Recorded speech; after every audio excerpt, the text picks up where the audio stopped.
can you live more fully? Can you truly respect your unique voice? Can you really come to face your struggles, your doubts, your sadness, with courage and allow solution to arise? Can you really face the struggles and crisis in your community, in the world, not only with courage, but with the deep trust that it's also a time of change and opportunity?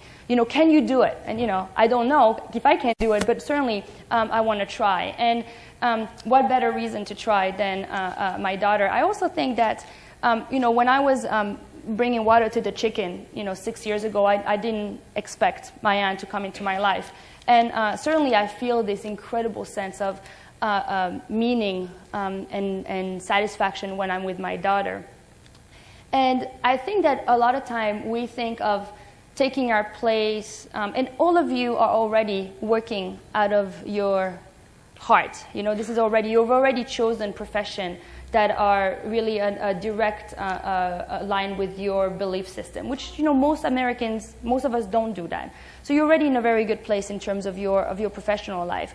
But we tend to think of taking our place, I think, too often as being, you've stepped into the farm, that was where you meant to be, and now you're good to go. I actually do think that making movies for me is right for now. But when I think of taking my place, I really think of it of mothering or being a partner or, meeting each moment with that, meeting each moment with that courage, with that honesty, to seeing it for what it is, and not for wishing it to be different, including myself, including my circumstances, and with constantly having to rekindle this faith, this belief that if I do that, then things will fall into place. Because it's hard not to feel cynical, right? It's hard not to feel overwhelmed. I feel like on a daily basis, I get pulled in that direction, and every day I have to make a conscious effort to bring myself back to a place of trust. And I think that part of doing that for me is surrounding myself with people like you, communities like yours, that reinforce that what what I've chosen to do is right, and that I'm in the right path. So I'd love to hear your comments or questions. This was the first time that I did this talk. Clearly the presentation part was a little shaky, but I've chosen this specific topic because of this conference, which I think the title is perfect. And so I thought I would share this talk for the first time with you guys, and I'm really interested in hearing your thoughts and questions. I'm Roxanne, I'm with Black Source Natural Foods, and I am curious about what your next project is going to be. I'm not quite sure, although I think I've been thinking a lot about doing a project on parenting. Parenting doesn't even exist as a word in French, and I find that quite interesting. I don't really know what parenting means. I keep wondering, what does it mean to parent? What are our goals? What are we trying to do when we teach our children? Is that really what we do? We teach them? I don't know. So, but I love the idea. I've come across nonviolent communication. Parenting, it's a nonviolent communication. It's its own thing. It's great for, in partnerships, in work. So the nonviolence is actually, maybe one of you know what the word is for nonviolence in Hindi? No, there is. Right, and what is the translation of that? It's open, it's harmlessness. And the idea is really to turn enemies into friends, and not only enemies like war enemies, but your inner enemies. Your child can be an enemy. I mean, every time there is a power struggle, there's a friend and there's an enemy, there's a conflict. And so how do you transform this? And in the nonviolent communication parenting, from the little bit I understand of it, there is that idea that when you raise your children in that way, outside of the power struggle, when you really literally step outside of that with your child and you allow them, in some ways you get out of their way and you allow them to become what they are already. The idea is really that you can heal the world. It's in that that mindset of everything you do is really to create a peaceful world. And so it really intrigues me, and I'm hearing myself 3 times, so it's kind of weird. It really intrigues me, and so I'm thinking this might be my next project. Since anyway I have a little one, and I'm obsessed with those issues, so might as well turn it into a documentary, because you have to be obsessed in order to finish a documentary. So, and since I'm going to be parenting for a long time, then I have all the time in the world to do this. And my question is, wondering about wider distribution of your film. I mean, as far as like maybe people like us going back to our co-ops and our communities and having a public showing of your film. Yes, that's exactly how it works. We've been doing a grassroots distribution from day one, which is over a year ago now. Basically, when you come to the website at freshdemovie.com, you can purchase a license, a community license, and there is several choices. And we've had over 3,500 screenings in that way, where anybody from a church to a teacher, parent association, a non-for-profit. I've had many co-op screenings. Restaurants, and basically I've used a movie as a platform, and that's been our. So it's very easy. You just go to the website. What was it?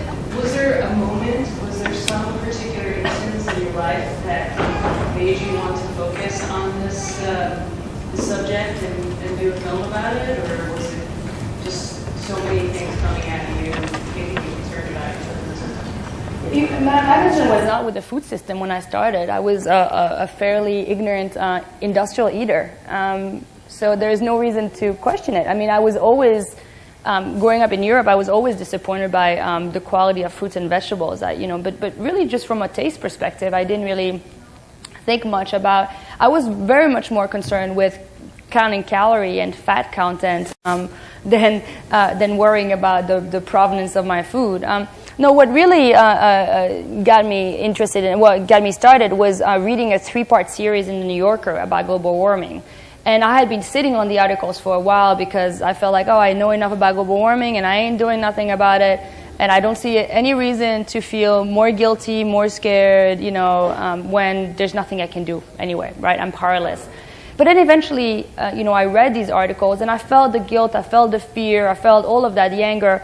But I also felt incredible shame, because I remember growing up and, learning about the Holocaust or slavery and learning about people who, during that time, were very much aware of what was going on and of how wrong it was.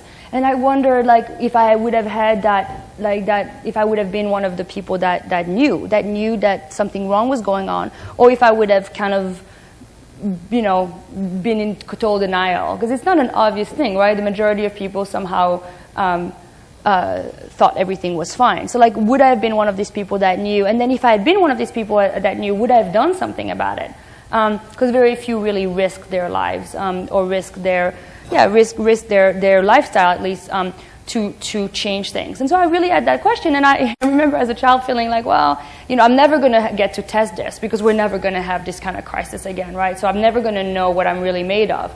And then I'm reading this article and I'm thinking, we're really facing, a really, really, really incredible crisis. And I know what I am. I'm going on with business as usual when business as usual is no longer tolerable. I am putting the blinders on. And I wasn't very happy with myself. I thought this is not quite what I would have hoped for myself.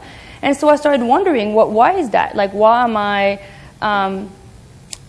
ignoring, this crisis? Why am I not acting according to my beliefs? And I think that what I realized was, what I've talked a little bit about today is that I felt really completely powerless. I didn't feel like, it would matter what I would do. Okay, so you recycle, you switch the light off. Can that really make a difference? It was very much what Raj said yesterday, feeling like, what can I do versus what can we do? This sense of isolation, this sense of somehow you're on your own facing, very, very, very big, complex issues and players. But I also knew that there was a deep fallacy in this, that, we're not passive observer of the world, kind of this image of watching the world, as if on a television screen. Like, clearly this is not happening. We are participant in the world, but like we most of us don't feel that way anymore. So I started like kind of inquiring into what the issues, and one of the turning point was going to the Pioneer conference and feeling both overwhelmed by the complexity and the difficulty of the issues that we're facing, but really incredibly inspired by the community at Pioneers, these people that were doing so many interesting things. And I was like, well, where have the news about these solutions been? Like, how come I never heard about this, this kind of community program or this new technology? Like, we never hear about good things. And so of course we're going to feel isolated. Of course we're going to feel hopeless. And I realized that when I was exposed to so much inspiring and hopeful people, I wanted to participate. I might still feel cynical. I might still feel fairly pessimistic that we can make a difference. But at least I wanted to participate. I wanted to be part of this group of people. And this is, I think, what was interesting to me about that Malcolm Gladwell article that I mentioned yesterday when I asked the question to Raj, was that, social network, as useful as they are, don't replace relationship. When you talk to people, when you get to go to a farm like Will Allen, and then you really want to volunteer, this is community, this is relationship, this is what's at stake. It's really what makes you ends up making you make meaningful choices and really act. What I've been interested in is like how a movie like Fresh can be a platform for change. Not just educate folks and like maybe be like, oh yeah, this is great, but like how does that transform, that inspiration can transform into action. And so food became kind of an obvious choice, not only because it is the microcosmos of everything that is going wrong in our world, the over dependence on oil, the exploitation of people, the incredible consolidation, the lack of competition, et cetera, et cetera. It's also an incredible showcase of what can go right. Incredibly democratic, bottom-up, international, inventive solutions. And we all relate to food. Food is not, it's political in the sense of what's happening in our system, but it's not political in the sense that we can get very radically different people that think very differently about the world and about politics to completely agree about what kind of food we want to be eating. So I think it has a potential to really unite. So that's what brought me to food. It was also in terms of a movie, it made most sense than discussing solution around energy crisis. And anyway, so that's what brought me to food. Any ideology, any perspective can end up being a crutch, can end up becoming the way that you actually don't face your reality or the reality really honestly. I hear a lot of, I've worked in non-for-profit world, and maybe you guys, you're in business mostly, but maybe you've dealt enough with not-for-profit to know that often do-gooders don't seem to treat each other with much respect and kindness. And I was always very shocked by that when I worked in the non-for-profit world. And I realized that a lot of time, people that are really needing a lot of personal healing will be attracted to profession of kind of saviors, like wanting to really heal others, but really as a way to avoid healing themselves. And I think we need to all be very, very cognizant of that. And, you hear a lot also people saying, it's how can you take vacation when the work is so urgent? Because I need the rest, because if I don't take care of myself properly, how can we expect, again, things to... I think that we have to become so incredibly attuned to our needs and not feel shame to answer our needs. That answering our needs are, and what I mean by our needs, I don't mean the next gadget, but really truly like our need for love, for good food, for quality time, for attention. Our deepest need. That this is actually